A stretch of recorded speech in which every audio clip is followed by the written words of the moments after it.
Hello दोस्तों, आज हम बाइकस्पिड एओर्टिक वाल्व संबंधित कुछ इंपॉर्टेंट क्वेश्चंस को आंसर करने का प्रयास करेंगे। बाइकस्पिड एओर्टिक वाल्व यानी हार्ट का जो एओर्टिक वाल्व होता है वो कई बार उसमें 3 पंखुड़ी के बदले 2 पंखुड़ियाँ होती हैं। इस कंडीशन को बाइकस्पिड बोला जाता है। इसके साथ क्या इंपॉर्टेंट इश्यूज या क्वेश्चंस कॉमनली लोग के दिमाग में आते हैं, उनमें से 10 मोस्ट इंपॉर्टेंट क्वेश्चंस को आज हम एड्रेस करेंगे। ज़्यादातर सिंपल क्वेश्चंस होंगे और बाइकस्पिड एओर्टिक वाल्व के बारे में डिटेल ओवरव्यू हमने एक अलग वीडियो में किया है, आप उसे चेकआउट कर सकते हैं। टॉपिक पर जाने से पहले जो लोग हमारे चैनल पर नए हैं उन्हें रिक्वेस्ट करूँगा कि चैनल को सब्सक्राइब करें, वीडियोस को लाइक करें, शेयर करें, फॉलो करें, कमेंट करें, पूरा देखें। टॉपिक बहुत इंपॉर्टेंट है इसलिए से एंड तक देखिएगा। चलिए शुरू करते हैं इंपॉर्टेंट वीडियो। सबसे पहला, बाइकस्पिड एओर्टिक वाल्व होता क्या है, शॉर्ट में हमने ऑलरेडी बताया। ये एक जन्मजात हार्ट की विकृति है जिसमें हार्ट की जन्म से 2 ही पंखुड़ियाँ बनी होती है, जिसकी वजह से हार्ट का फ्लो ब्लड का प्रॉपर नहीं हो पाता है। नॉर्मल जो एओर्टिक वाल्व है उसमें 3 पंखुड़ियाँ होती है जिनका खुलने बंदने का सिस्टम एक प्रॉपरली वेल तरह से डिफाइंड होता है।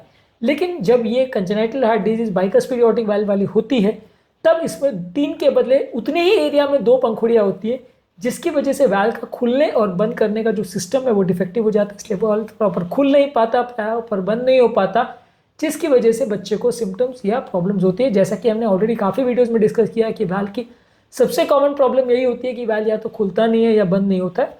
तो उस तरह की दोनों प्रॉब्लम्स एक साथ देखी जा सकती है बच्चे में। कई बार खुलता नहीं है, कई बार बंद नहीं होता है, या कई बार दोनों ही प्रॉब्लम सेम बच्चे में देखने को मिल सकती है, क्योंकि उसको 3 के बदले हार्ट में बाय मिस्टेक बर्थ डिफेक्ट की वजह से 2 पंखुड़ियाँ बनी हुई है।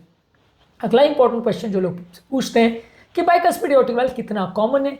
ये बहुत ज़्यादा कॉमन है। इनफैक्ट ये अर्थ की इंजीनियरिंग प्रॉब्लम्स में से दुनिया में सबसे ज़्यादा कॉमन प्रॉब्लम है, जो कि दुनिया की 1 से 2% जनता में है। अगर आप 100 लोगों को चेक करोगे तो उनमें से किन्हीं 1 से 2% लोगों को ये प्रॉब्लम मिल जाएगी। तो ये बहुत ही ज़्यादा कॉमन है। और ओवरऑल अगर आप 100 लोगों की कैलकुलेट नहीं करो, पूरी दुनिया का कैलकुलेशन करो तो करोड़ों केसेस मिल जाएंगे जिनको इस तरह का प्रॉब्लम है। इसके अलावा अगला क्वेश्चन जो लोग पूछते हैं कि ये क्यों होता है, किन बच्चों को होता है, क्या इसके कोई स्पेसिफिक कारण है। देखिए, ये जन्मजात बर्थ डिफेक्ट है, इसका कोई स्पेसिफिक कारण नहीं होता है। कोई स्पेसिफिक दवा या कोई स्पेसिफिक बीमारी या कोई स्पेसिफिक ऐसी चीज़ नहीं है जिसको खाने या करने या जिससे खाने पीने में फ़र्क करने से इसमें आ सकती है प्रॉब्लम। बाइकस्पिड एओर्टिक वाल्व किसी तरह से खाद्य पदार्थों से रिलेटेड नहीं है, किसी लाइफस्टाइल चेंजेस से नहीं है, किसी को भी हो सकता है। ये बर्थ प्रॉब्लम है जिसमें कुछ जेनेटिक म्यूटेशंस की वजह से होता है, कोई स्पेसिफिक एक जीन की वजह से भी नहीं होता है, इसलिए इसके लिए कोई स्पेसिफिक कारण अभी तक अवेलेबल नहीं है। अगला इंपॉर्टेंट क्वेश्चन जो लोग हमसे पूछते हैं कि इसके क्या लक्षण होते हैं, क्या सिम्टम्स होते हैं। ज़्यादातर जो वाल्व का प्रॉब्लम है उसके हिसाब से लोग को सिम्टम्स होंगे। अगर वाल्व ज़्यादा सिकुड़ा है तो चलने में सांस फूलना, घबराहट होना, बेचैनी होना, चक्कर आना, छाती में दर्द होना, इसके फीचर्स हो सकते हैं। वाल्व अगर लीकेज हो रहा है तो धड़कन बढ़ना, पैल्पिटेशन होना, वहाँ पर भी सांस फूलना और हार्ट फेलियर के फीचर्स हो सकते हैं। तो किस तरह का प्रॉब्लम ये वाल्व क्रिएट कर रहा है उसके हिसाब से इसके लक्षण होते हैं। काफ़ी बच्चों को हार्ट का जब हम ऑस्कल्टेशन करते हैं स्टेथोस्कोप से तो उसमें कोई एब्नॉर्मल साउंड सुनाई देता है, इस बेसिस पे भी डिटेक्ट किया जाता है। काफ़ी बच्चे कंप्लीटली एसिम्प्टोमेटिक हो, उनको काफ़ी साल तक पता ना हो किस तरह का प्रॉब्लम हो, ऐसा होता है। खासकर जिन लोग का वाल्व थोड़ा सा एब्नॉर्मल है और उसमें अगर पंखुड़ियाँ 2 होने के बावजूद भी खुलने और बंद होने का मैकेनिज्म अगर ठीक ठाक है तो बच्चों को ज़िंदगी भर ना पता चले, ऐसा भी हो सकता है। हाँ, अगर बच्चे को अगर प्रॉब्लम है ज़्यादा और वाल्व ज़्यादा डिफॉर्म्ड है तो वैसे केस में जल्दी डिटेक्ट होने का चांस ज़्यादा रहता है, क्योंकि वाल्व के रिलेटेड बच्चों को फेलियर के सिम्टम्स जल्दी हो जाएंगे। वाल्व की अपने आप में कोई प्रॉब्लम या कोई सिम्टम्स नहीं होते हैं। अगला इंपॉर्टेंट सिम्टम ये है कि इसको डायग्नोज कैसे करते हैं। ज़्यादातर रूटीन केस में जब आप स्टेथोस्कोप से कंसल्ट करते हो तो कोई इंपॉर्टेंट साउंड या मरमर सुनाई देता है, जिसके बाद आप बच्चे का इकोकार्डियोग्राफी या हार्ट का अल्ट्रासाउंड करते हो जिसमें इसकी इमेजेस मिल जाती हैं। और echocardiography single most important best tool है जिसके द्वारा इसको डायग्नोज किया जाता है। इकोकार्डियोग्राफी के दौरान इसके मिस होने का चांस प्रॉपर बहुत ज़्यादा नहीं है, ज़्यादातर केस में पिकअप हो जाता है। और ज़्यादातर इसमें उसके कैसे ट्रीटमेंट करना है, क्या ट्रीटमेंट स्ट्रैटेजी करनी है, कितना अग्रेसिव ट्रीटमेंट जाना है, ये सारी चीज़ें भी निर्धारित हो जाती हैं। अगला इंपॉर्टेंट क्वेश्चन जो लोग हमसे पूछते हैं कि ये क्या चीज़ के साथ एसोसिएट होता है, क्या इसके कॉम्प्लिकेशन एसोसिएट होते हैं, क्या इसके साथ प्रॉब्लम्स आ सकती हैं। तो इसके साथ कॉमन प्रॉब्लम ये है कि अगर वाल्व नैरो हो जाए तो उसकी वजह से हार्ट फेलियर, रिदम के प्रॉब्लम, पैल्पिटेशंस या हार्ट के कंडक्शन प्रॉब्लम्स हो सकते हैं। हार्ट का वाल्व लीक हो तो भी हार्ट फेलियर के सिम्टम्स और हार्ट फेलियर के साथ चलने में सांस फूलना, घबराहट, बेचैनी होना, इस तरह के प्रॉब्लम हो सकते हैं।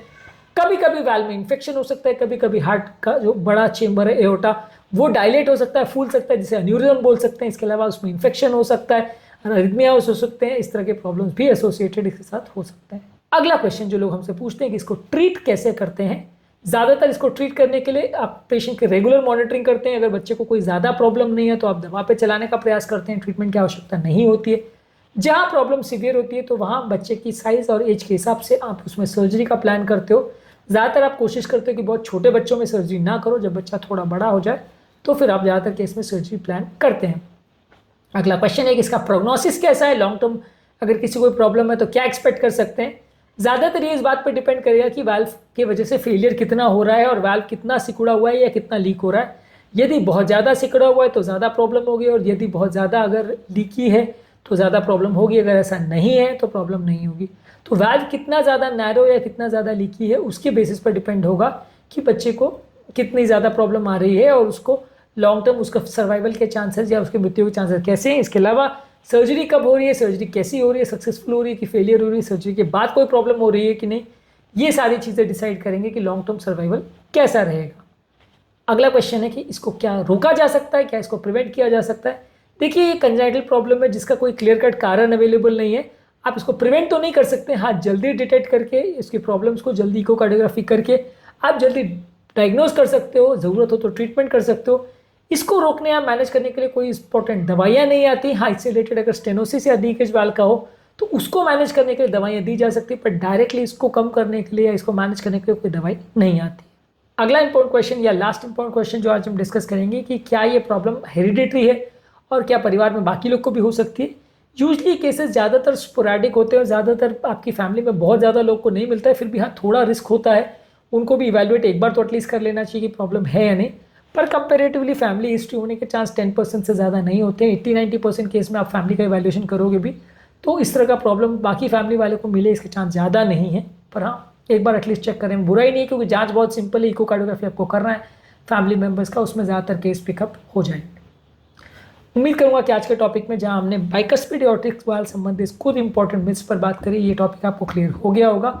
इसके अलावा बाइकस्पिड एओर्टिक वाल्व पर और हार्ट के दूसरी जन्मजात वाल्व की विकृतियों पर हमने अलग अलग वीडियोज़ किए हैं, इन्हें ज़रूर चेकआउट करें। टॉपिक एंड करने से पहले जो लोग हमारे चैनल पर नए हैं उन्हें रिक्वेस्ट करूँगा कि चैनल को सब्सक्राइब करें, वीडियोज़ को लाइक करें, शेयर करें, फॉलो करें, कमेंट करें पूरा दिन।